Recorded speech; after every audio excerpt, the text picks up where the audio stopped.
కాంగ్రెస్ లోకి వస్తా, phone topping case నుంచి నన్ను తప్పించండి, నాతో పాటు 3 ఎమ్మెల్యేలను తీసుకొస్తా, ఎమ్మెల్సీ పదవికి రాజీనామా చేస్తా, ఏఐసీసీ దగ్గర ఓ బీఆర్ఎస్ నేత ప్రతిపాదన.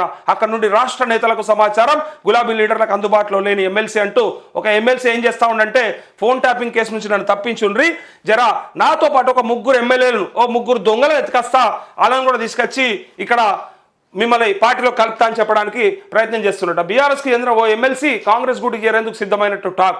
ఏమైనా చేయండి, నన్ను మాత్రం ఫోన్ ట్యాపింగ్ కేసు నుంచి తప్పించండి, ఎమ్మెల్సీ పదవికి సైతం రిజైన్ చేస్తా, అంతేకాదు నాతో పాటు 3 ఎమ్మెల్యేలను కాంగ్రెస్లోకి తీసుకొస్తా అని ఏఐసీసీ వద్ద ప్రతిపాదన పెట్టినట్టు ప్రచారం జరుగుతోంది.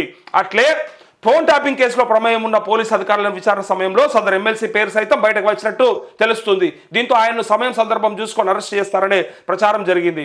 అరెస్టుకు భయపడిన ఆయన ఆ కేసు నుంచి తప్పించుకునేందుకు ఏఐసీసీకి సన్నిహితంగా ఉండే ఏపీకి చెందిన ఓ కాంగ్రెస్ సీనియర్ నేత ద్వారా లాబింగ్ చేస్తున్నట్టు తెలిసిందంటూ ఈ ఎమ్మెల్సీ ఎవరో నేను పూర్తి వివరాలతోని మీకు సపరేట్గా ఎక్స్ప్లెయిన్ చేస్తా. కొన్ని